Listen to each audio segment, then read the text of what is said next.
Նախորդ տարի այս օրերին հենց սկսվեց ամենաակտիվ պայքարը Նիկոլ Փաշինյանի ընդդեմ եկեղեցու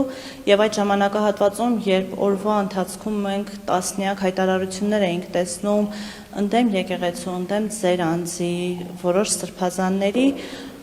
հոտը սպասում էր եկեղեցու արձագանքին։ Մենք սպասում էինք հասկանալու, թե ինչ կարելի է անել, քանի որ մարդիկ, որոնք այնքան էլ տեղեկացված չեն կամ չեն տեսնում ձեր արձագանքը, ստիպված էին հավատալ երբեմն Նիկոլ Փաշինյանին, հերքում չլսելով, ընդունել այն ամենը, ինչ ասվում է իշխանության կողմից, որպես իրականություն եւ փաստ։ Ուզում եմ հասկանալ, թե ինչն էր կաշխանդում եկեղեցուն ճիշտ պահին արձագանքելու, քանի որ անգամ հունիսի 27-ին, երբ Միքայել Սրբազանի համար եկել էին այստեղ ու ԱԱԾ-ն պաշարել էր վեհարանը, այդ ժամանակ նույնպես մենք ճիշտ պահին արձագանքը չլսեցինք եւ հավատավոր ժողովուրդ ուղղակի չգիտեր ինչ անել։ Այս պարագայում ուզում եմ հստակեցնել, որևէ կաշկանդվածություն կամ վախ կար այդ պահին Նիկոլ Փաշինյանից ու առաջիկա հնարավոր հարձակումների դեպքում այդ նույն կրավորական կեցվածքն ենք մենք տեսնելու, թե հստակ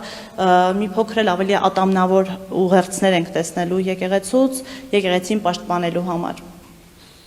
Որևիցե ձևով մենք մտավախություն չունենք։ Մեր եկեղեցու եւ մեր ժողովրդի իրավունքները պաշտպանել։ Դա մեր կոչումն է, դա մեր առաքելությունն է։ Մեր հովվական գործունեության զուգընթաց։ Եվ որևէ գործողություն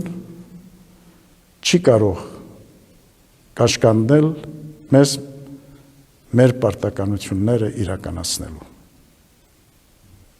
Ինձ թվում է, որ ժամանակին մենք արձագանքել ենք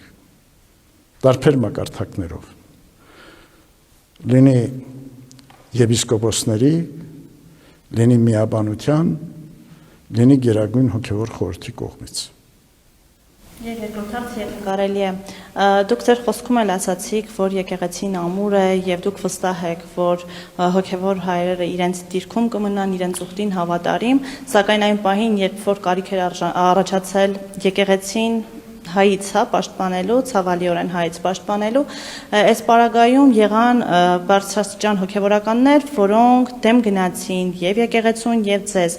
Նախ այդ հոգևորականների մասին, եպիսկոպոսների եւ arczepiskopոսների մասին է խոսքը 10-ը։ Ուզում եմ իմանալ, թե քանիսի հետ եք դուք զրույցներ ունեցել եւ անդարձի եկածներ, իհարկե երկուսի մասով մենք էլ ունենք տեղեկատվություն, այլ եպիսկոպոսներ ու arczepiskopոսներ եկել են եւ դարձի եկել են, դարձել են դեպի եկեղեցի թե ոչ,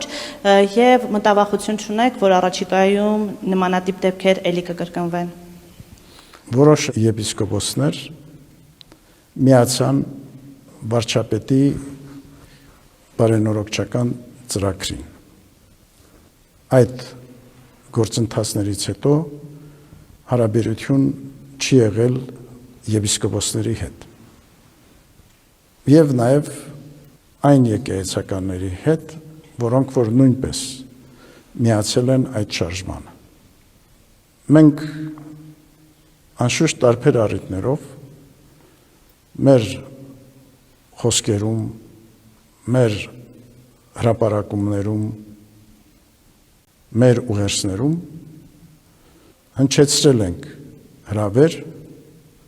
կանոնական դաշտ վերադառնալու։ Կհուսանք, որ ականջալուր կլինեն, կանրադառնան եւ կվերադառնան մայր եկեղեցու գիրկը։ Բնականաբար իրենց այս գործողությունը քննության առարկա պիտի լինի, պիտի առիթ տրվի, որպեսզի իրենք ներկայացնեն բացատրություն իրենց գործողության առնչությամբ, որից հետո համապատասխան որոշում կկայացվի։ Վեհապարտեր, ես ուզում եմ ձեզ հիշեցնել, որ 18-ից հետո մենք առիթ ունեցել ենք իհարկե զրուցելու, հատկապես 20-ից հետո, 20 թվականից հետո,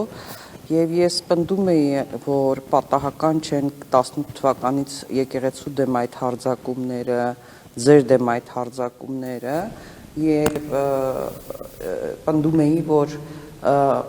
Նիկոլ Փաշինյանը եւ իր կինը կապ ունեն աղանդավորական կազմակերպությունների հետ, որովհետև նրանք անթաքույց սոցիալական ցանցերում իրենց աջակցությունն էին հայտնում այդ կազմակերպություններին, տարբեր կրոնական կազմակերպություններին, քարոզով էին զբաղված նրանց։ Հիմա, երբ որ այս ամենը տեսնում ենք,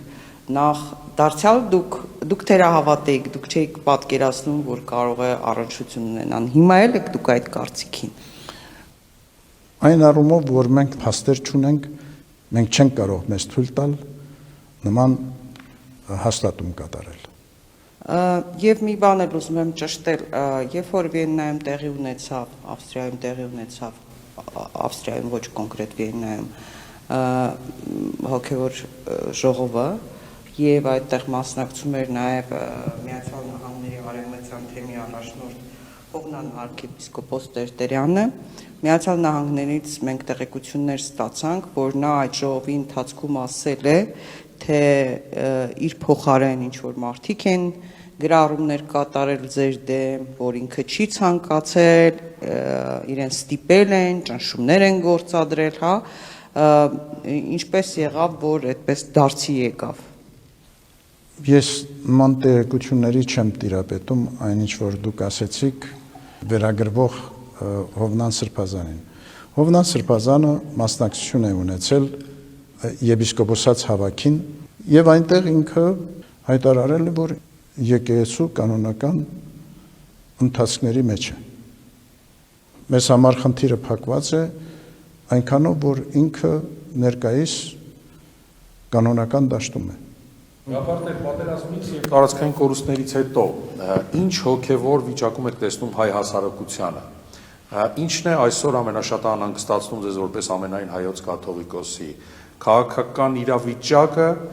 երկրի անվտանգությունը, թե հասարակության հոգեվոր վիճակը կամ միգուցե բոլորը միասին։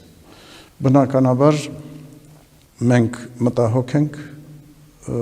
բարձրաձայնված բոլոր հարցերի առնչությամբ եւ մեր հնարավորությունների սահմաններում մենք կարելին իգործ ենք դնում մեր օգտակարությունը բերելու այդ հարցերի բարվոք կարգավորման, բարվոք լուծման համար։ Հոգևոր խնամատարության առումով տարբեր նախաձեռնություններ են իրականացվել, ներգրավվել են նաև հոգեբաններ, հովիվների հետ միասին աշխատանք է տարվել մեր հավատավոր զավակներին աջակցություն ցուցաբերելու հոգեկան այդ ծանր վիճակից դուրս գալու համար։ Նաև զանազան կերպերով, զանազան միջոցներով մենք փորձել ենք աջակից լինել մեր զավակներին։ Նյութական դժվարությունների մեջ գտնվող, զանազան խնդիրներ ու պահանջներ ունեցող բռնի տեղահանված հայրենիների օգտակար լինելու առումով։